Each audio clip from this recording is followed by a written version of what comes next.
Anchors up, sails at full. Welcome to the SloopCast. How are you doing today, Kyle? Pollen season is here in North Carolina, Jared. Yeah. And I absolutely hate it.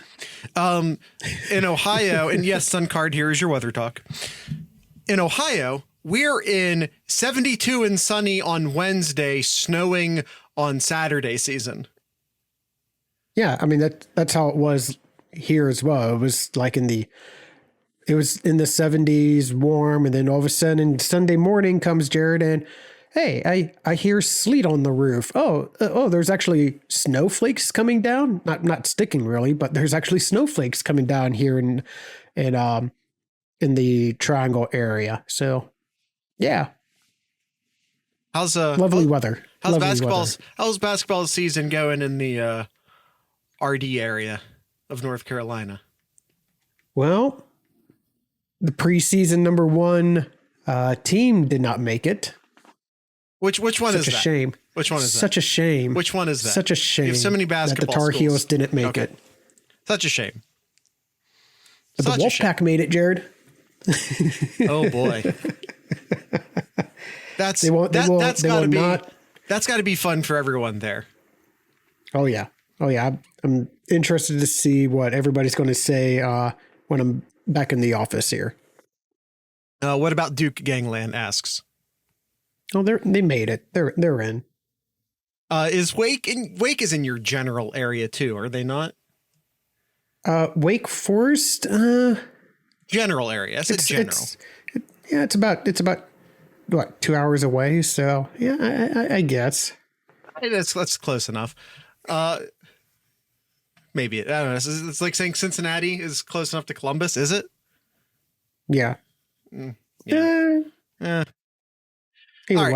Either way, Kyle, we're not here to talk ACC basketball. Close enough for a day trip. Oh, absolutely. Yes. But I don't know. You wouldn't count that like in the media area of Raleigh Durham. I don't think you would. All right, Kyle, we're here to talk about Ohio State's basketball. Please don't leave. I know you already saw it because of the show title. It said SloopHoops. Well, so I know like half of you just aren't even. You're just not. I know there's basketball players on the thumbnail. Some of you just aren't going to click. I know, but we're not talking to them because they aren't here. Let's talk to the people who are here. Kyle, the question I think which is I think maybe the thesis of this episode is, has Ohio State done enough in recent weeks to provide some hope for the program? Last time we talked about Ohio State, the most recent game was them getting absolutely demolished by Purdue. And I mean, if you watch the game, you understand why. Ohio State was just undersized and outmatched and just winded. This is their fourth game in 4 days. I'm talking about since our last episode. Oh, yeah. I'm talking about the 55 to 80 something, whatever, back in the middle of February. That was the most recent game. The last time we talked about basketball. Yeah, absolutely destroyed. Absolutely got destroyed there, and it wasn't getting any better after that too. It wasn't until it was immediately after that it started getting better. Well, I mean, I know they lost to Penn State. Okay. And that's probably what you were saying. But knowing what we now know about Penn State, we now know also a team like Ohio State who is catching a late season win, right? Mm-hmm. Penn State went on to the Big Ten championship game. They lost to Purdue, much like Ohio State did. But they also went on a late season winning streak, much like Ohio State. They did. Yeah. They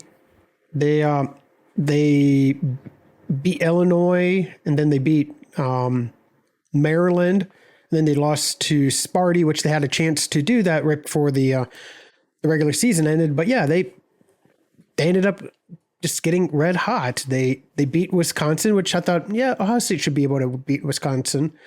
Then them beating Iowa is like, all right, that's a great win. And then beating Michigan State too is like, wow, they're really making a run without a couple of their main players on the team here. And then fourth game in 4 days, it's really hard to do to match up against the best team in the Big Ten and Purdue here, outsized, outmatched, and you're just tired. You're not full strength, and it was a great run, and I'm Ohio State really found, proud. I'm really proud that they won as many games as that they did in the Big Ten tournament. But they came into the tournament the second worst team in the tournament. Yeah, they did. But to kind of go full circle here, Jared, did that redeem this team here? It's still a below 500 team. Sure. At most of the season, well, I shouldn't. Yeah, I guess you could say most of the season here since the turn of the especially new year, the Big Ten season. They looked lost. Yep. The offense just looked like offensive plays just look just out of whack, and they just did not look good. This was a very bad team here. But for me to say what they did the Big Ten tournament, is this are they redeeming themselves? I'm not gonna rag on them as hard. But I'm still going to bash them for how bad of a season it still is. Now there is some upside, and you see some younger players making plays. Okay, there is some hope for next year, but man, some things need to change for next year and how this team plays offensively and defensively too. Right, and but when I talk about sort of redeeming or maybe, taking this, and because it kind of wasn't just the Big Ten tournament, after the just getting demolished by Purdue, which is what happened, they went 2-2 in the Big Ten in the regular season, but they played a really tough, close game against Michigan State. They played a really tough, close game against a Penn State, who I already said was a team that was also, catching a lot of momentum late in the season. They had a very decisive win, incredibly decisive win against Illinois, and a pretty decisive win against Maryland, who, was ranked at the time, and Maryland's a good basketball team. So when we look at this, what are we actually asking if they're redeemed? Was this enough to keep the team intact? Because without this, let's just theoretically, they lose to Purdue, and then just theoretically, maybe they pick up one more win the rest of the season, right? Okay, well, then what happens? You have this really great class of freshmen, and you have this team that just did nothing the entire year. How many of them don't transfer? If y'all think the transfer portal is something in football, we'll check it out in basketball. And then you have this great incoming class of freshmen. How many of them commit, or rather decommit, or stay committed to Ohio State? And I don't believe that there was a scenario in which Gene Smith was going to actually fire Chris Holtmann for this season. Mm-hmm. As much as I think maybe he should, at least I believed that, a month ago, 3 weeks ago. Has he done enough that there won't be outrage if he isn't fired? How much of that is, there's rumors about him going to Notre Dame. Ask Austin. Austin has been very loudly anti-Holtmann. And I'm not even here to disagree with him, to be honest. I'm not. Yeah. It was a terrible season. This is the worst season Ohio State had since the season that got Thad modified. Oh, Jared, he didn't get fired. Yeah, okay. Cool. Yeah, he retired. Got it. So what has this late season run, call it a redemption arc or at least an attempted redemption arc, what has it done to stop players from transferring, to stop players from decommitting, to at least buy one more season in the hearts of Ohio State fans for Chris Holtmann?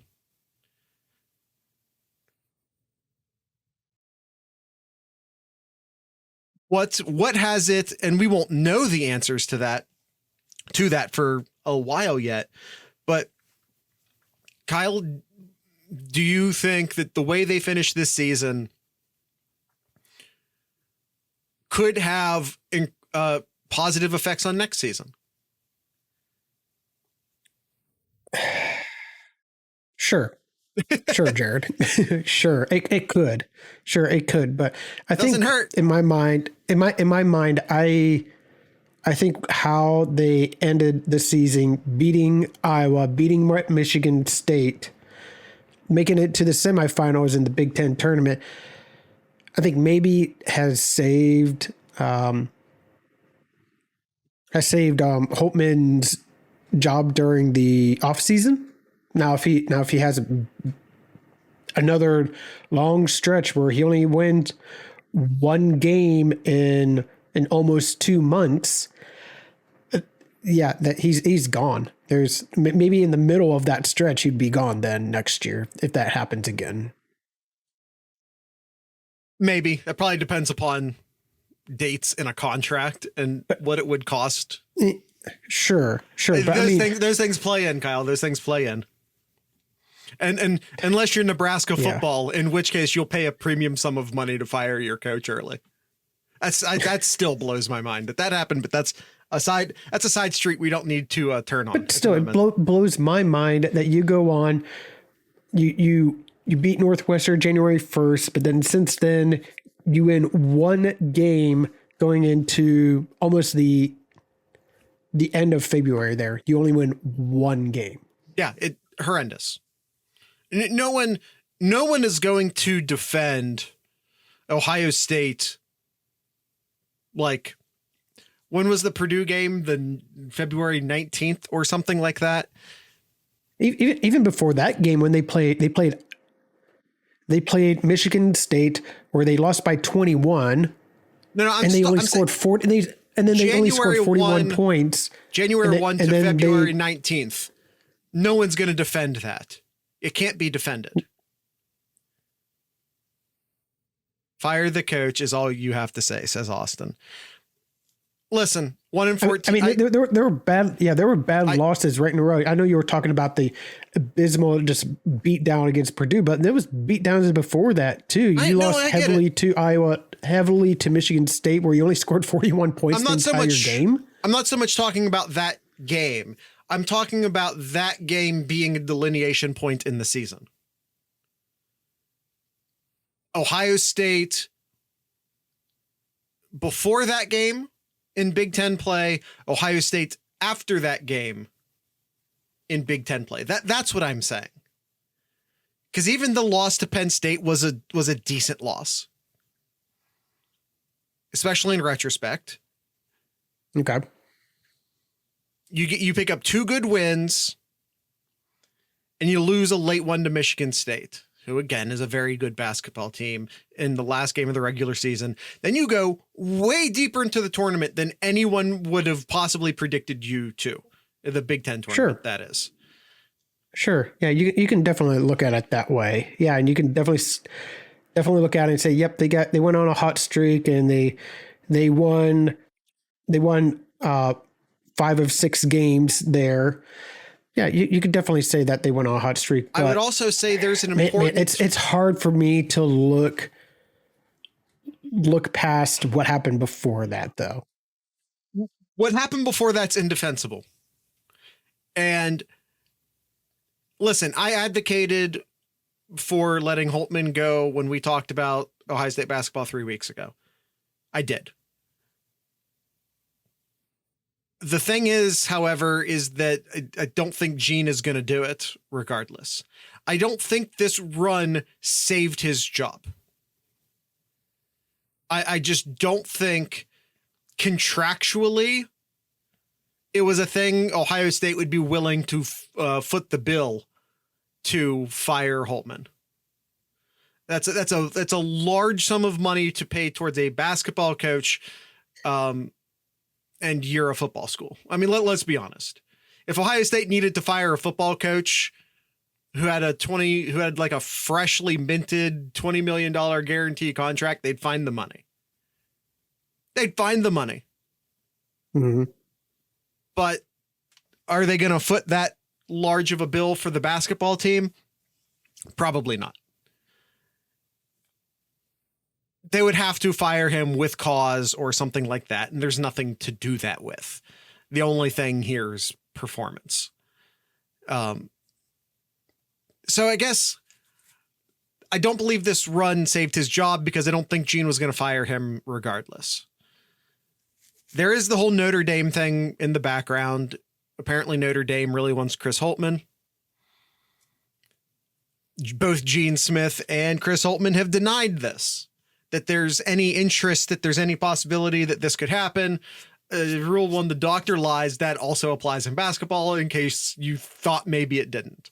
No coach is interested in another job until the contract is signed, in which case they are very interested in another job. Mm-hmm. Yeah. The athletic trainer lies. No, the athletic trainer should not be lying. The athletic trainer should be telling the truth to the coach, and it's the coach's job to lie. Mm-hmm. I said shouldn't be. See, but the thing, I always say that the head coach is under no obligation to tell us or the press the truth. No obligation to tell us the truth. The athletic trainers are, in my opinion, under obligation to tell the coaches the truth. So I'm not saying everyone lies. Of course, everyone lies. I'm just saying it's justified when when coaches do it when talking to the media. Mm. But do the team doctors lie? Same thing. Well, no, in this case, the word doctor is a metaphor. The doctor lies is a metaphor. That has nothing to do with actual doctors, unless, of course, they're a Time Lord. But that's a different. Once again, that's a side shoot we're not going to turn on right now.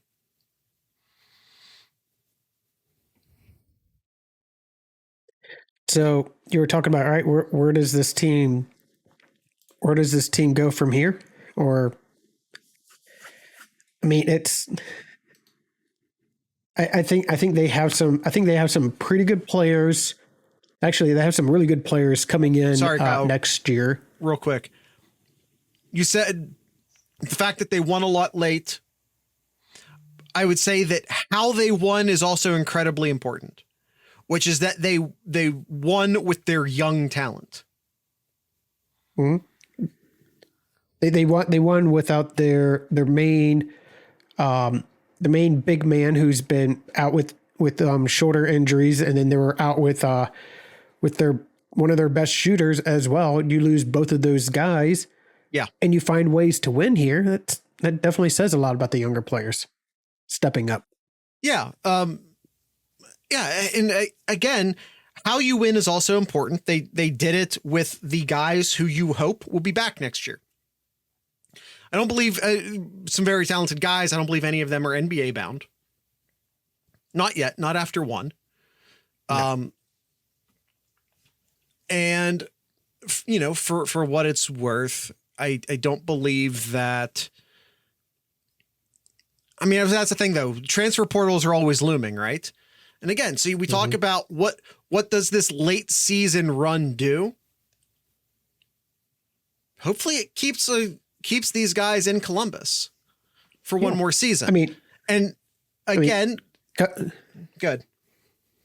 Coming in next year, though, I mean, if you can keep a lot of the players here, and you got coming in next year. I mean, Ohio State has the 6th overall ranking in the 23 basketball recruiting. Now, I'm not going to sit here and pretend I know a lot about the basketball recruiting here, but I know historically Ohio State has never done very well in recruiting. But seeing here where they got past 2 years, they've basically been it for as far as like a top 10. I believe the 23 and 22 are the only top 10 recruiting classes that that Holtman has brought in. Mm-hmm. I mean, they got three 4-stars coming in, then they have a 3-star, if I can talk, a 3-star coming in as well. Yeah, we'll see what Holtman can do here, but yeah, his seed is definitely on fire, and he has to, I think, kind of like what he did early this year, he kind of has to hit the ground. Has to hit the ground running here, where he starts winning a lot of games early on, and he needs to keep that momentum, though.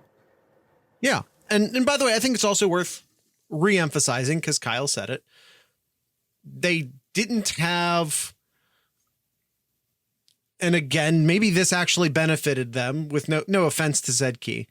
They didn't have Zed Key during this entire run. Maybe going young and going small helped them. Maybe that was the winning formula for this team. Or maybe that's coincidental. Maybe his injury was a rallying cry of sorts. I don't know. It's really hard to say for sure. And then they didn't have Sanzenbaugh for, well, I think the last 2 games in the Big Ten tournament.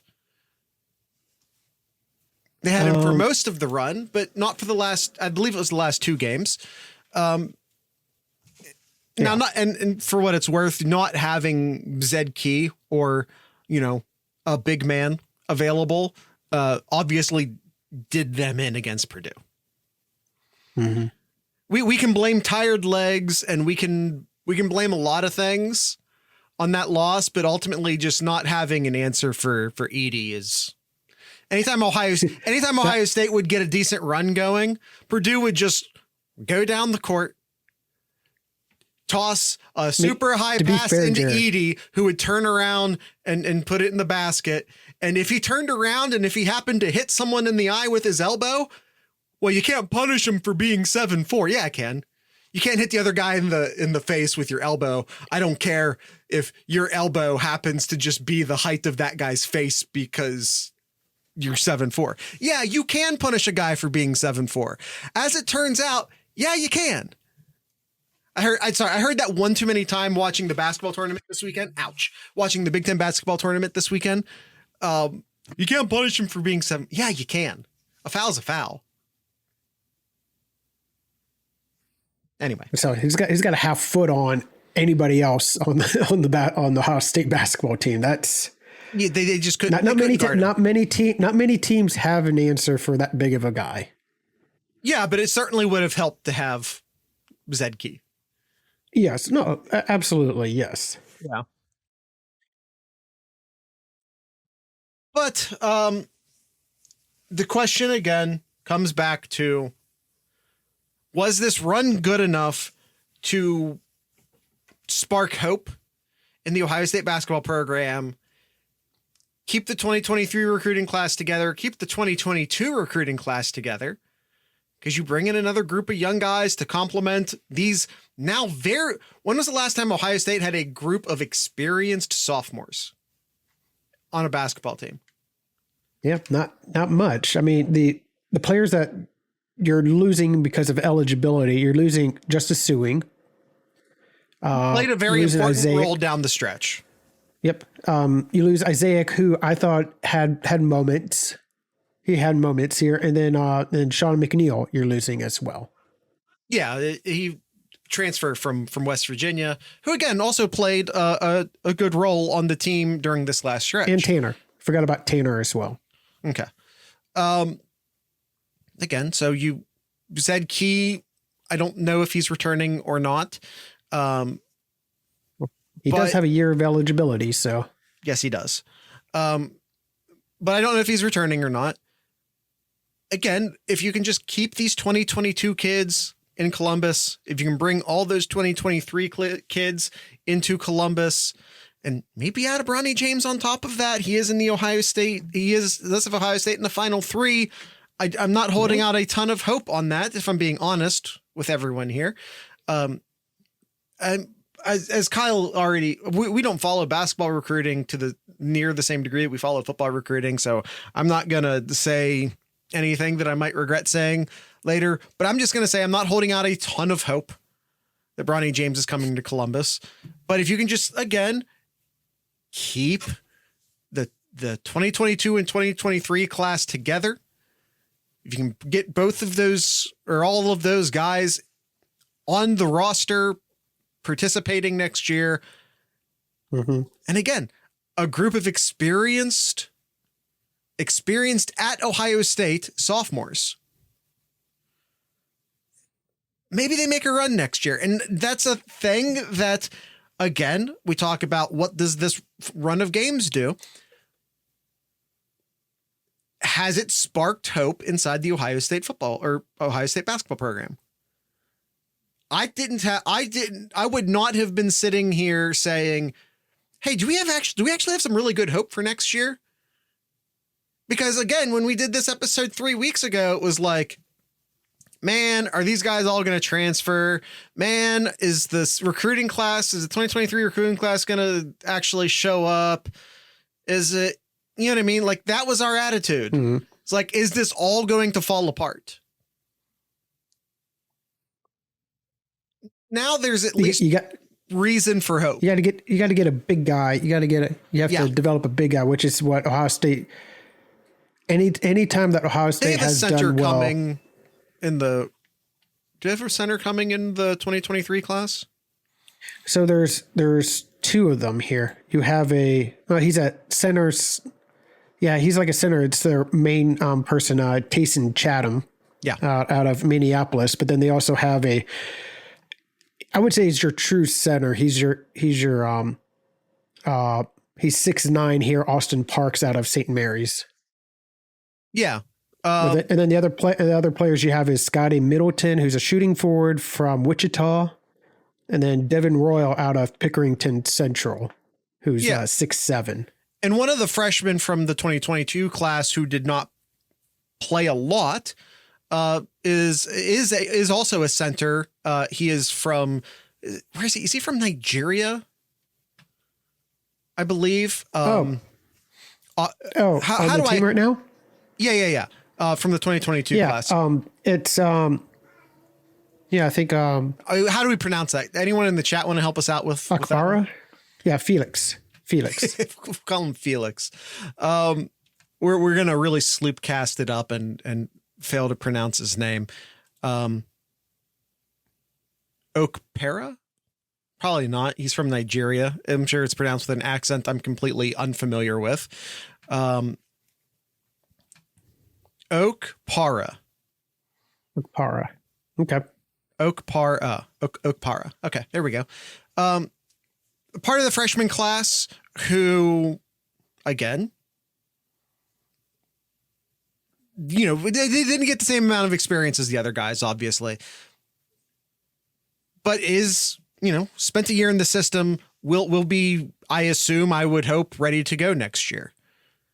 When was the last time Ohio State had someone who was at least near 7 foot playing center?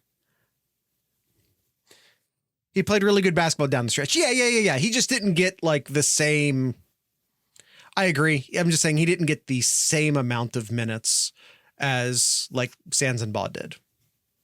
That's all I'm saying. Yeah. He averaged about 25 minutes the last 6 games of the season there when Zed went out there. So he had some meaningful minutes at the end of this season. At the end of the stretch. Yeah, absolutely. But just like, compared to Thornton or Sanzenbaugh, who were getting that type of minutes all year, is all I was saying. Yeah. But yeah, again, this isn't me trying to say, hey, this actually was a good season just because of how it ended. It's not. No, it's not. All I am saying is that I think we saw enough, again, from freshmen, that this could provide us with a decent amount of hope that they can keep everyone in Columbus, both the freshmen and the incoming freshmen, try and keep and get everyone into Columbus and make a run next year. And this is just not how I felt 3 weeks ago. And I just say that there is now at least reason for hope. That's all I'm saying. There is at least now reason for hope, not just for me, not just for the fans, but for the players on the team and in the incoming recruiting class.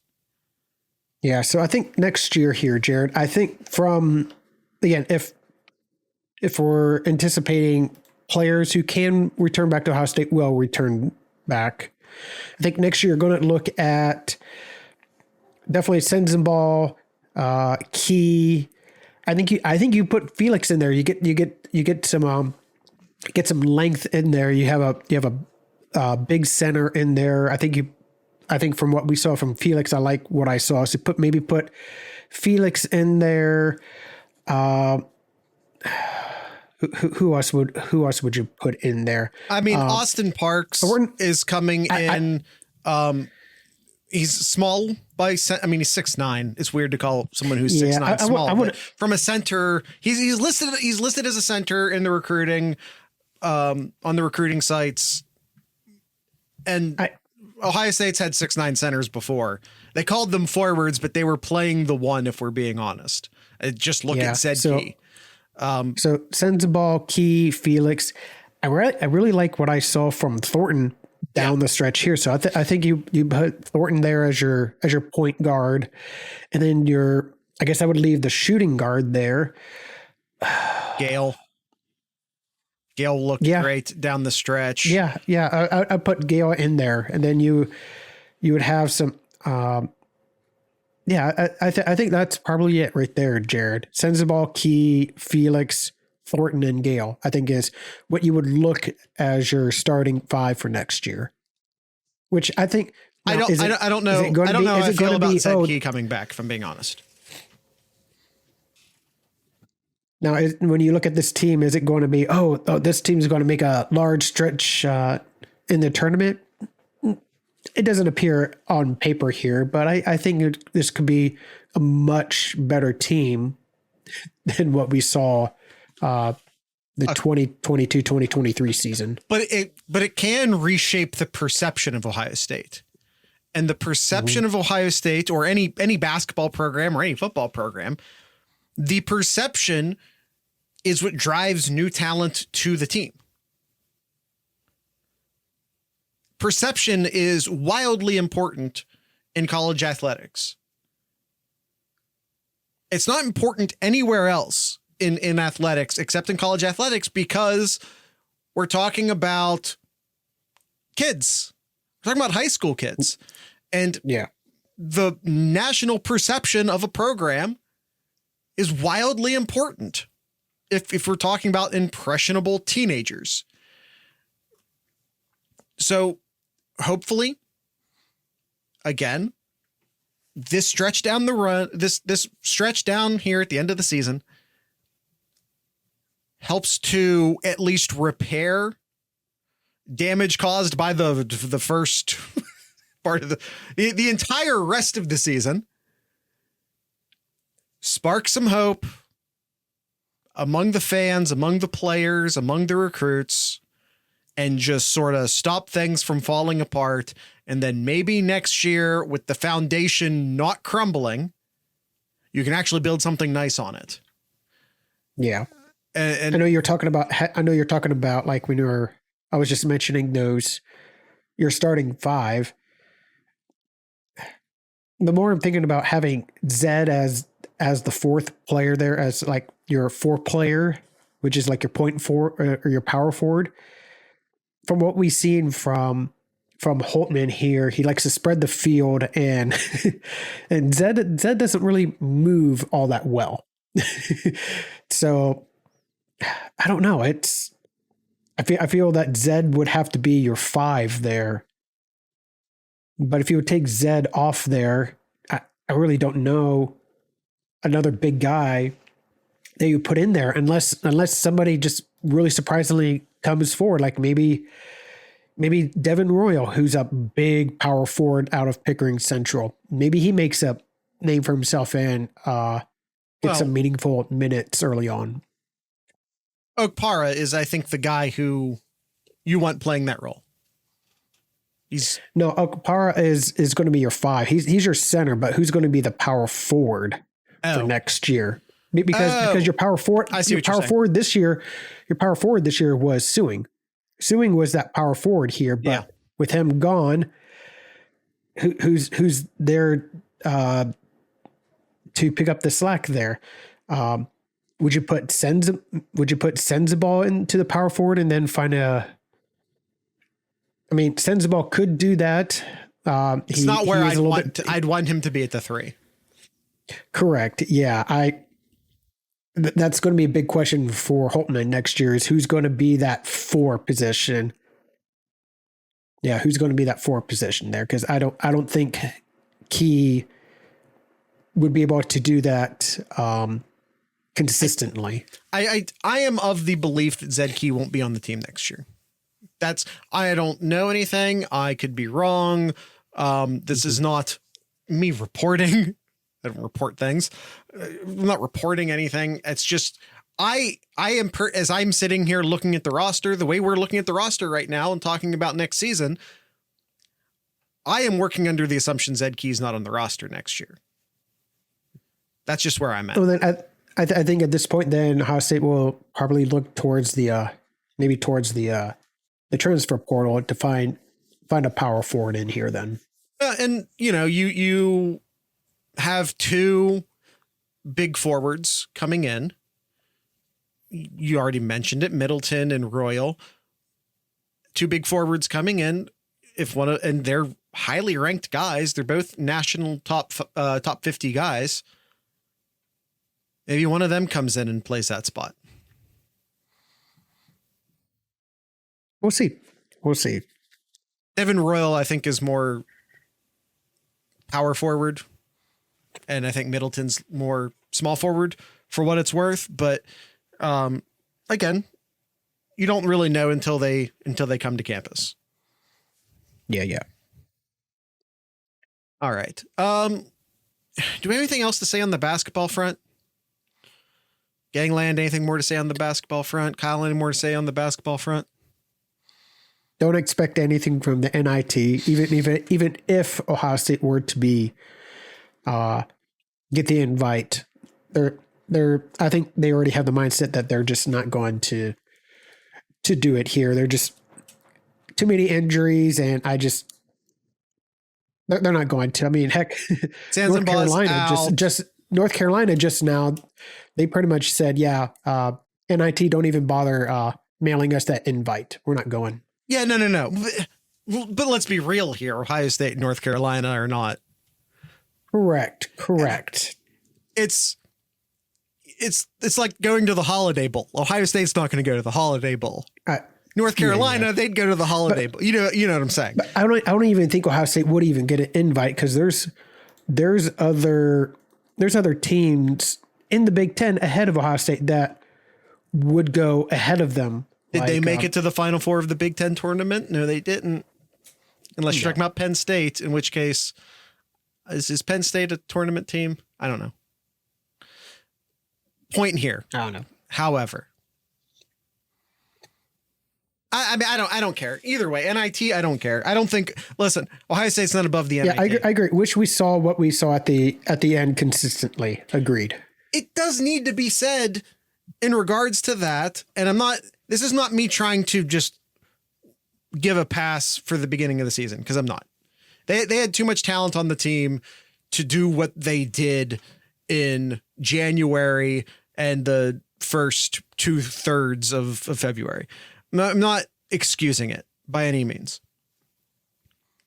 You do have to look at the talent on this team and acknowledge how young it is. Sanzenbaugh, Thornton, Gale.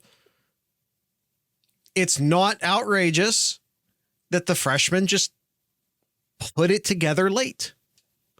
Mm-hmm. Now, does that, how does that Jared do this for me? Okay. I'm waiting, Gangland. No pressure, but I'm waiting for you to finish typing. Sends. I can't pronounce names. Sanzenbaugh. I sound like I'm saying the same thing to me. I don't know why I can't pronounce things. I apologize. It's not Senzen. I was never saying Senzenbacher. Senzenbaugh. Not Senzenbaugh. There you go. I sound like I'm saying the same thing to me. I'm just a little too Ohio, I think.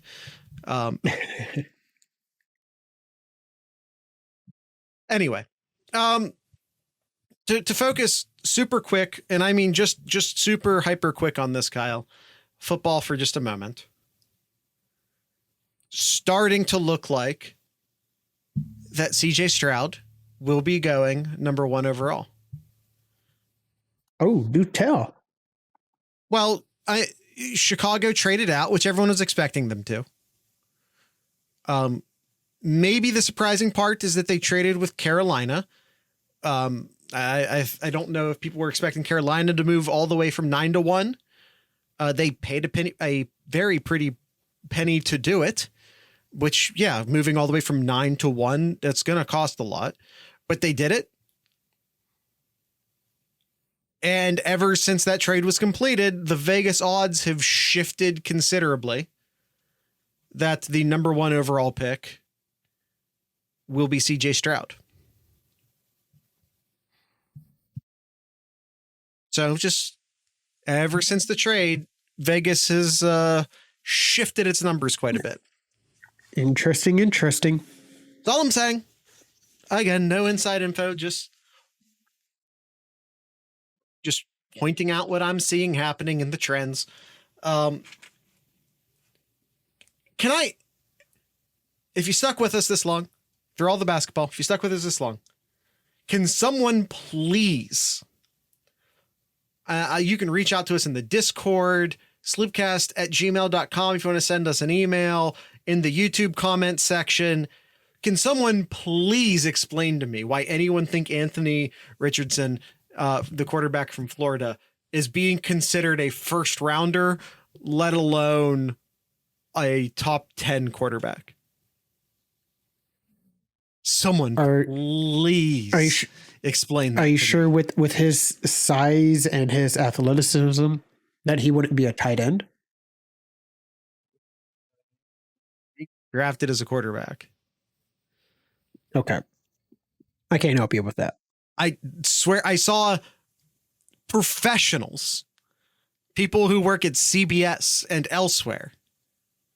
Also, who takes a tight end first round, first pick? I've seen card carrying NFL media professionals predicting Richardson to go number 1 overall.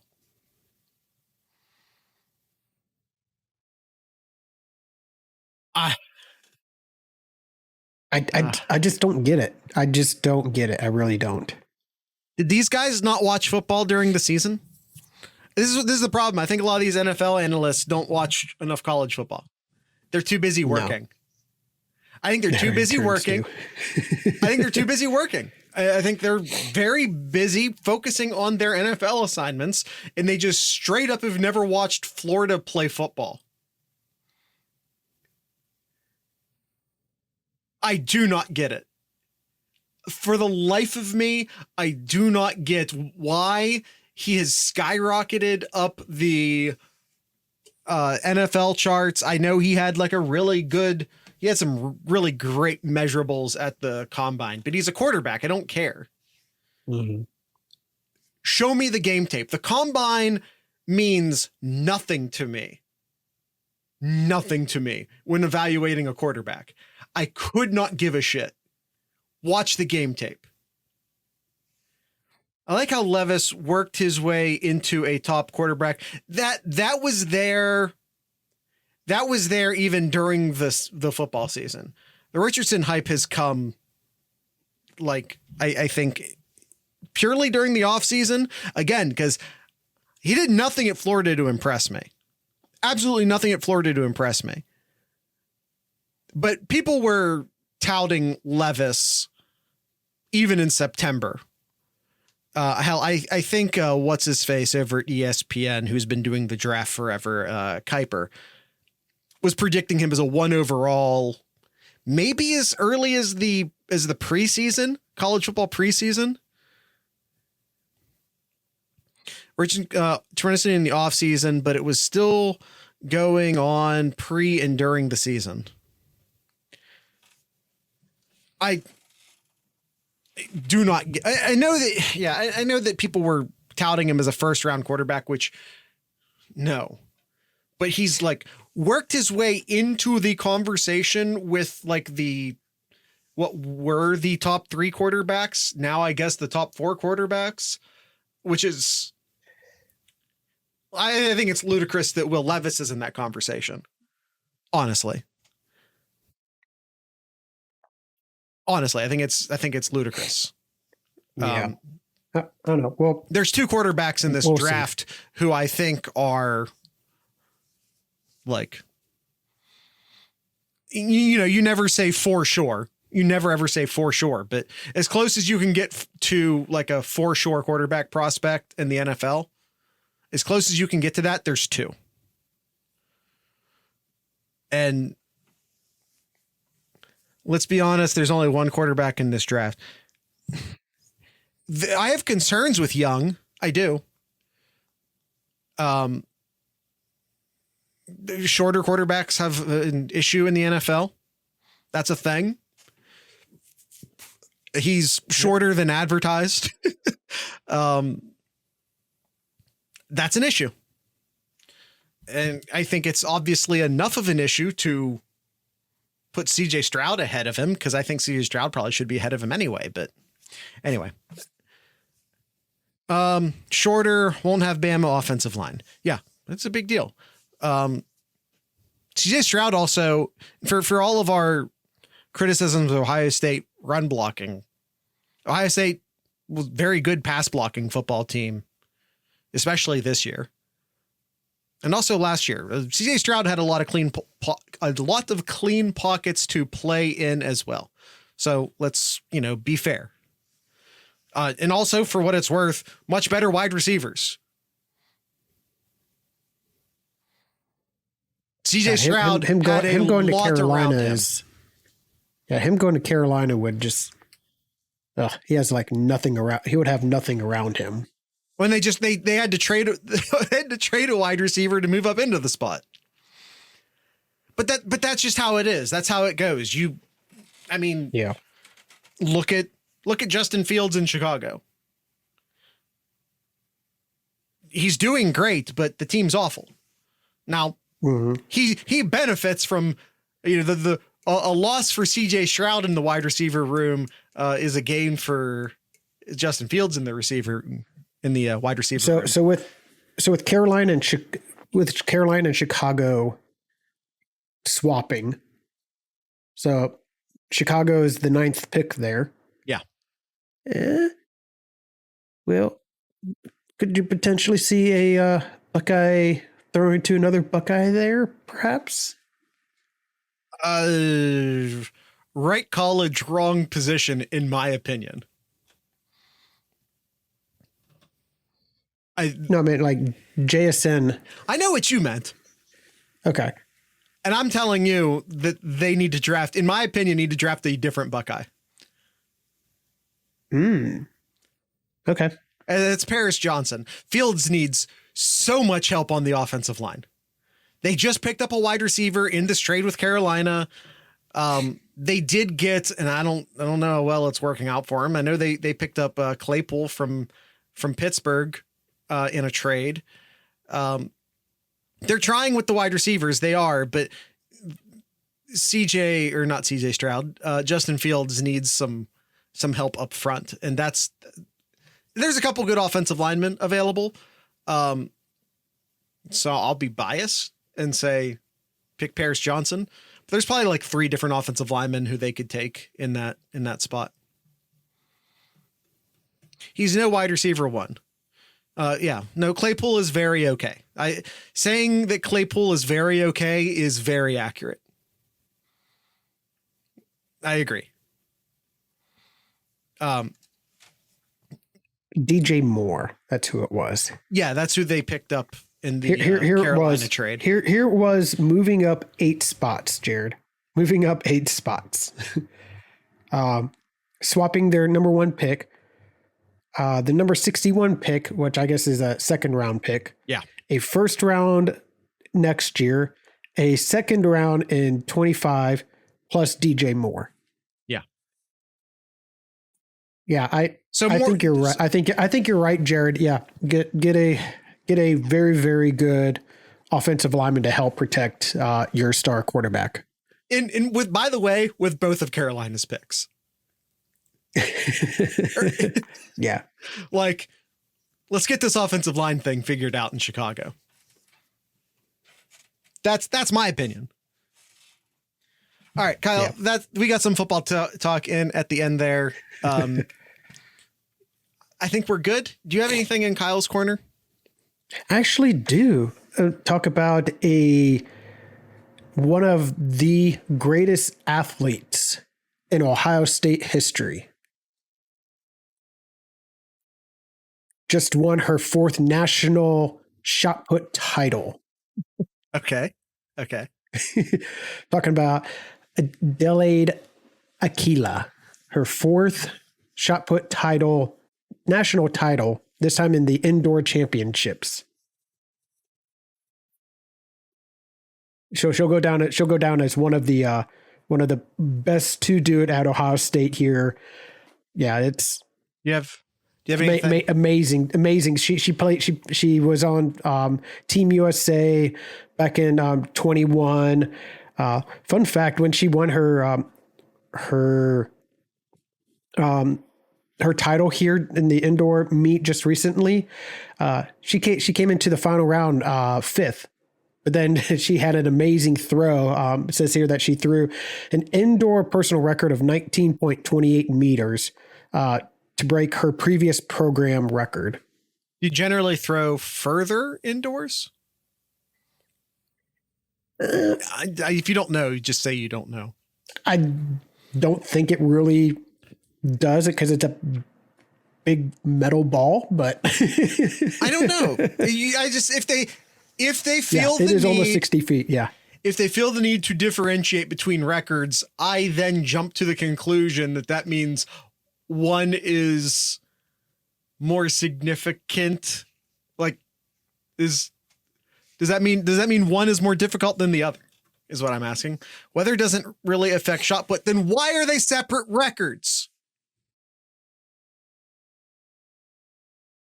These are the important questions. There is indoor and outdoor, and it is a little different. I never really got too involved with the indoor meets. I know we have somebody in one of our Sloop Cats does coaches indoor track, but it's there. It's there. If runners can run indoors, why can't throwers throw indoors?